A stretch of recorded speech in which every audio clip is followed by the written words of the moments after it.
Olá, queridos alunos, nós aqui novamente reunidos, professora Suzana, dando continuidade às nossas dicas para o concurso oficial de justiça do Tribunal de Justiça do Rio Grande do Sul. E hoje a nossa dica é em relação às garantias dos magistrados. Vamos então entender as garantias que os magistrados têm e como elas se aplicam dentro da organização do Poder Judiciário. Vamos lá para o nosso organograma e aplicar então as garantias aos magistrados.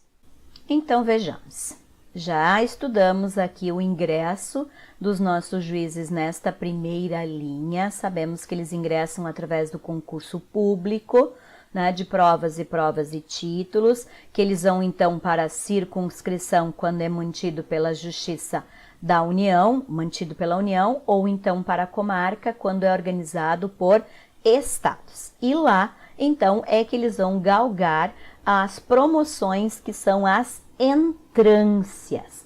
Então, vejamos, quando o juiz ingressa neste primeiro grau, né, e vai lá para a sua circunscrição ou para a sua comarca, ele então passa a ter as garantias do artigo 95 da Constituição Federal, que nos diz o seguinte: 1. Vitaliciedade, que no primeiro grau só será adquirida após 2 anos do exercício, dependendo a perda do cargo nesse período de deliberação do Tribunal de Justiça que o juiz estiver vinculado e nos demais casos de sentença judicial transitada em julgado. Então, o que significa isso, gente?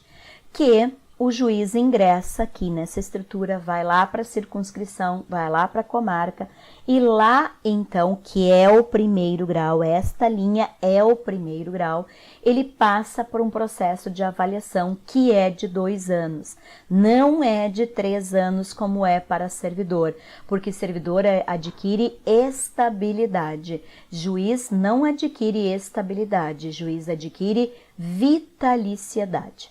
A vitaliciedade, ela faz com que, quando o juiz a tenha adquirido, que significa que ele tenha que ser considerado apto no estágio, né, nesta avaliação, ele só possa perder o cargo por decisão judicial transitada em julgado. Então, por exemplo, o juiz estadual, ele só vai perder o cargo por uma decisão judicial do Tribunal de Justiça. Já todos os juízes aqui mantidos pela União, que é o juiz militar, o juiz federal, o juiz do Juizado Especial Federal, o juiz do trabalho, o juiz eleitoral, ele só vai perder o cargo dele por uma decisão do TRF. E aí vocês vão dizer assim, mas por que, prof? Por que o juiz eleitoral ele não perde o cargo aqui pelo TRE? Por que o juiz do trabalho não perde o cargo pelo TRT?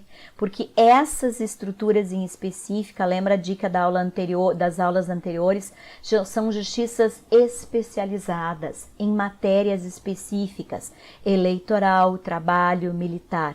Quem é a Justiça da União? É a Justiça Federal. Por isso que todos eles só vão perder o cargo através de uma decisão judicial transitada em julgado, cuja competência vai ser do TRF. Então, isto é que significa vitaliciedade. Agora, cuidado! Esta regra só se aplica se o juiz for vitalício. Enquanto ele não for vitalício, significa nos 2 primeiros anos, enquanto ele está sendo avaliado, ele pode vir a perder o cargo dele aqui pelo CNJ, que o CNJ é um tribunal administrativo. Então, o CNJ pode aplicar a demissão a um juiz? Pode, mas só pode aplicar a demissão a um juiz quando este ainda não for vitalício, certo? Então, muito cuidado com essa expressão da forma como está colocada no 95, inciso 1º. A segunda garantia, então, é em relação à inamovibilidade. E o que significa, então, a inamovibilidade? Significa que o juiz não pode ser removido de ofício. Ele só pode mudar de comarca ou de circunscrição com o pedido dele, com a autorização dele.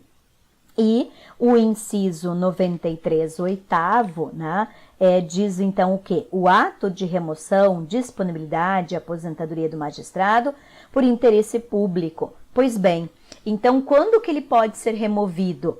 De ofício, só se for uma punição, e esta punição tem que ser precedida de decisão administrativa, significa de um processo administrativo disciplinar que vai ser feita respectivamente pelo tribunal ao qual o juiz está vinculado, no nosso caso ao Tribunal de Justiça ou ainda ao CNJ, porque o CNJ também é um tribunal administrativo. Então, esta é a garantia da inamovibilidade, tá? Que se aplica aos juízes, mas não se aplica aos servidores. E a última garantia, que é a irredutibilidade de subsídio, ou seja, juízes, por serem detentores de poder, eles então recebem subsídio e este valor que é definido em lei, ele não pode então ser reduzido. Isso não significa que não possamos ter o desconto do imposto de renda da Previdência. Aí nós não estamos falando de irredutibilidade. Espero que tenham gostado da dica de hoje, que é em relação às garantias dos magistrados, a vitaliciedade, a inamovibilidade e a irredutibilidade de subsídios. Um bom estudo a todos e nos encontramos no nosso próximo vídeo.